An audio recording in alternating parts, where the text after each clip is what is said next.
Welcome. I'm Kinetic Symphony. I hunt down and report on weird and true mysterious stories, from glitches to the paranormal. Did you know I have a Patreon? You can go over there and support the channel. Now onto the stories. Case file number 887, written by Dan Frick 69. YouTube Disrupted Time. Alright, I will paint a clearer picture of all this. I'm 16 years old and have a very good memory. I have never taken any drugs or alcohol except for Grandpa's last sip of beer every now and then. You get the point. I'm healthy, both mentally and physically, and have never had a history of mental illness and chronic conditions whatsoever. Never even an episode. I am your average 16-year-old. I was not sleep deprived or exhausted as today was a snow day, no school. I slept in and got great sleep. Anyways, let's move on. It's 10:30. I had just gotten out of the shower and sat down on the couch to watch some YouTube videos. It was a pretty average night for me. I watched 3 YouTube videos, they were all 10 to 15 minutes long, and the time should only have been 11:30 maximum. I get up to grab something from the fridge, and in the kitchen is my microwave clock, stove clock, and a wall-hanging clock. All clocks read 4:26 a.m. Apparently, I watched YouTube for 5 hours. Naturally, I checked my video history to see if maybe I blanked out and lost track of time somehow. Nope, all 3 of my videos are there, each marked with the time I watched them. 10:30-ish, 10:45-ish, 10:55-ish. As I said, it couldn't have been more than 11:15, maybe 11:30, but my phone clock says 4:26 a.m. What happened to where I could lose 5 hours out of the blue? This has never happened to me, and it's really odd and generally unsettling. Maybe I fell asleep on the couch? I know I didn't because I have never had an issue with sleeping like that. If anyone has anything on this matter or has any logical and sensible explanations for this odd phenomenon, please leave a comment. Case notes for file 887, YouTube Disrupted Time. So, time anomalies, unless aliens are involved, I'm going to attribute towards the buffered reality that I believe we exist in. At least per universe, I think there's a buffered reality that we've already made the choices for, and now we're just experiencing it like a replay. Though, that said, maybe it's possible to take control from replay, and break away from fate. Restart, sort of. It may even explain why some people seem to be like NPCs, if you know what I mean.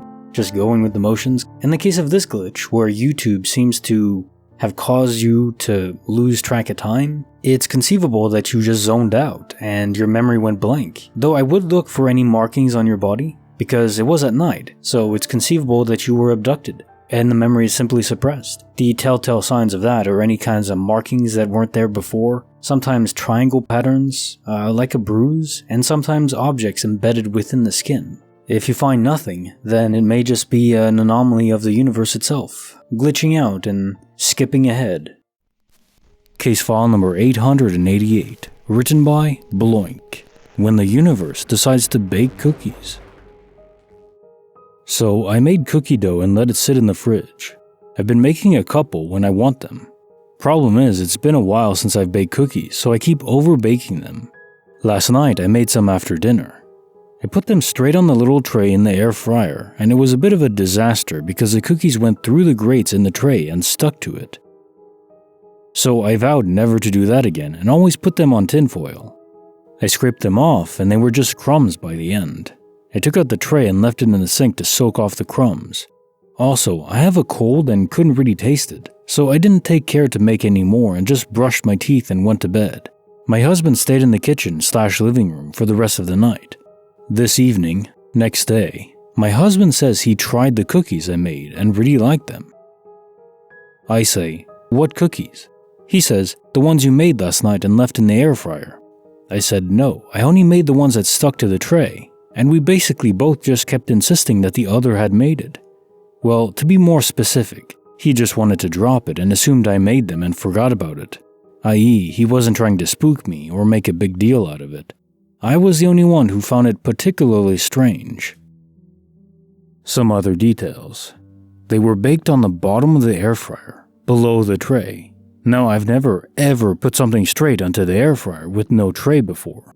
It hadn't even been cleaned super recently, so it was still a little greasy and had random bits down there. No way I would put homemade cookies in that mess. My husband said he didn't even know where the dough was to be made. And of course, it's not like he was trying to hide the fact that he ate cookies, just insisted he didn't bake them. I went to bed and didn't return that night. The cookies were perfectly baked, according to my significant other. I still don't even know the right timing for them, and could probably only get well-baked ones if I checked them closely. My husband definitely doesn't know how long to bake them for. They would also get over-baked even if you set the time correctly and just left them inside. Neither me nor my significant other were on anything, and we live alone. I went to bed very shortly after taking out the tray, seeing nothing at the bottom of the air fryer, and going to bed. My husband was in that room the rest of the night, so there was never a time when we were both asleep and he wasn't in the living room/kitchen prior to mysterious cookies appearing. So, who made the cookies? Case notes for file 888. When the universe decides to bake cookies. So, this could be attributed supernaturally to some sort of ghost baker, but I think that's more my own bias showing.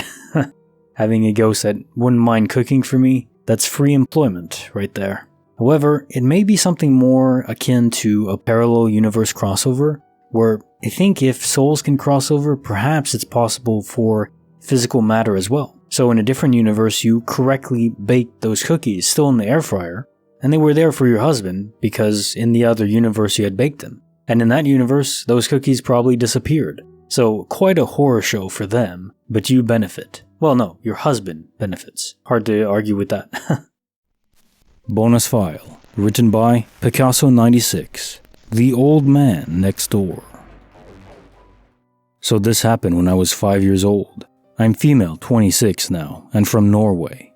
I have experienced some strange things at different times in my life, but I just can't believe 100% in the paranormal, mostly because I always find an explanation for it. But this story, I just can't explain it, and I can't forget it. So this was back in the spring in 2001. I was playing in the garden while my mom and younger siblings were inside. I always played by myself and didn't have any friends at the time. Well, I had one friend, an old man who lived next door. I know that sounds really strange, but it wasn't like that. He was like a grandpa to me. Whenever I was outside alone, I went over to him. He was always in his outhouse working on things. There were tools there and other cool stuff. He would teach me how to use different tools in his old MC bike, and he always had a sandwich for me. He was the best grandpa ever. One day while I was hanging out with the neighbor, my mom was calling for me because it was dinner time. I gave the old man a hug and ran back home. When I got inside, my mom told me to wash my hands and eat. She began to ask me why I was always in the neighbor's garden and that I couldn't invade other people's privacy. So I told her about the old man who lived there and all the fun things he taught me. My mom looked at me strangely and asked, "What man?" So I described him and told his name. And my mom looked even more strangely at me, and suddenly she looked a bit shocked. And then she said it. "An old man doesn't live there anymore. Only an old woman, her husband you described, who died a few years ago. He is in heaven." I will never forget those words. What the hell? How is that even possible? After that, I never saw him again. I looked for him almost every day. It was so real back then, and I just can't understand it. We ate sandwiches, drank soda, and fixed his bike. I refuse to think that I was just imagining this. I just can't explain it. Case notes for the bonus file, The Old Man Next Door. This was so heartwarming. And it makes sense if there's spirits, echoes, fragments of people who existed and died. If they're around still and somewhat sentient, they would want to interact with people. You know, if I pass away, somehow I would want to keep pranking people just because it's fun. And you wouldn't lose that sense of yourself, because that is the whole point. It's a reverberation within the fields of life, that you're still there, and at least a part of you. So that pattern still exists and wouldn't be different. It would just be a bit faded. Anyways, what's most fascinating about this is the old man, who presumably was a ghost, was still there, able to interact competently enough to pass as a full-grown human with physical matter. He wasn't translucent, he didn't pass through you, he was able to eat sandwiches, make sandwiches.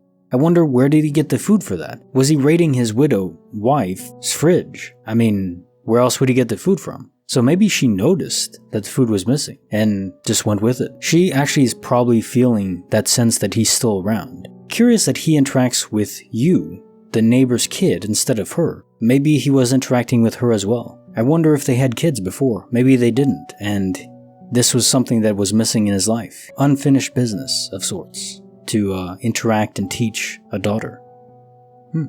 And those are my notes for tonight. I hope everyone has a lovely evening. Like and subscribe, and I'm out. See you tomorrow.